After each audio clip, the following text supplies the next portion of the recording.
السلام عليكم. اليوم غادي نشارك معكم واحد الطبق بالسنطير. كتعرفوا السنطير اغلبيه كنوجدوها بمطيشه. اجي اليوم غادي نوجدها معكم بالخضر بحال الروز. كيجي بنينه بزاف. انا متاكده الا جربتوها بهذه الطريقه غتولي معتمده عندكم، وخصوصا في العشاء كنحيروا اشنو نوجدوا. اجي نشارك معكم هذا الطبق. كنحتاجوا اول حاجه كناخذوا طنجره عاديه، ما نحتاجوش نسدوا عليها، راه كطيب غير في طنجره عاديه.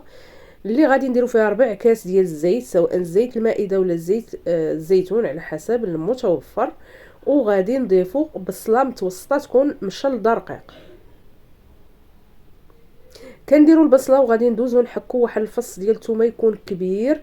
على هاد البصله كنحكوه في الحكاكه الرقيقه، وكنحطوهم فوق عافيه متوسطه باش يتشحروا لينا في ديك الزويته، باش ديك الثومه والبصله يطلقوا في الزويته ويعطيونا مذاق زوين بزاف لهاد الوصفه ديالنا.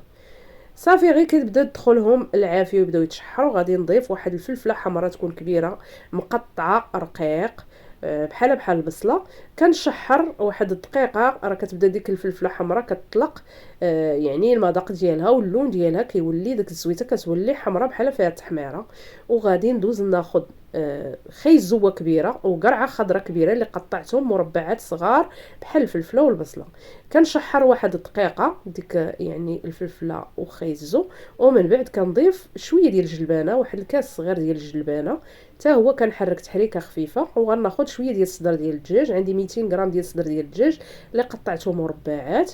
الا كان توفر لكم، ما كانش ممكن الاستغناء عليه، ولكن راه كيعطي مذاق رائع. وغادي نضيف العطريه معلقه صغيره الكل من خرقوم بلدي، سكينجبير والابزار.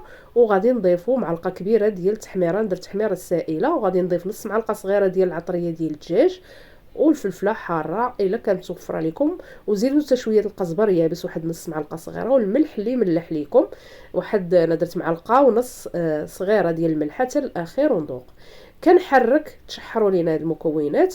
وغادي ناخذ السنطير، عندي زلافه متوسطه اللي ضروري تغسلوها، سواء كانت ديال الباكيه ولا ديال العبار. غسلوها، المهم ما تغسلوش وتخليوها باش ما تكدسش يعني تقساح. كتغسلوها مباشره كديروها في الطنجره وكتبقاو تحركوا واحد 2 دقائق. وانتم كتحركوا هذيك السنطير راه كيدخلها داك الليدام، يعني ديك الزويته، وديك كتدخلوا فيها كتشرب داك المذاق ديال دوك المكونات والعطريه. وخصوصا الزيت كتلبس به، راه كطيب بسرعه، ما كتحتاجش الوقت بزاف في الطياب. صافي مباشره ملي تشحرات واحد 2 دقائق غادي نضيف ليها 2 حبات ديال مطيشه متوسطين محكوكين في الحكاكه الرقيقه. وغادي نضيف واحد الحفنه ديال القزبر ومعدنوس، ونحرك تحريكه خفيفه.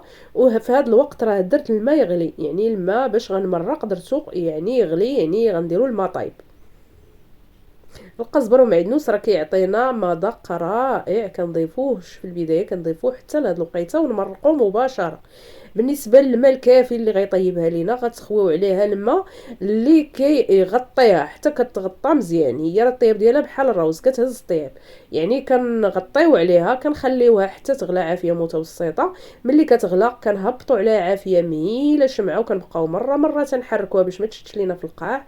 انا عندي الطنجره ما كتلصقش، راه ما كتشتش في القاع، ولكن الا درتوها في طنجره ديال الاينوكس ولا كوكو ديال الاينوكس ولا سواء ديال الالومنيوم. وعموما انا واخا طنجره مره تنحرك واحد 20 دقيقه.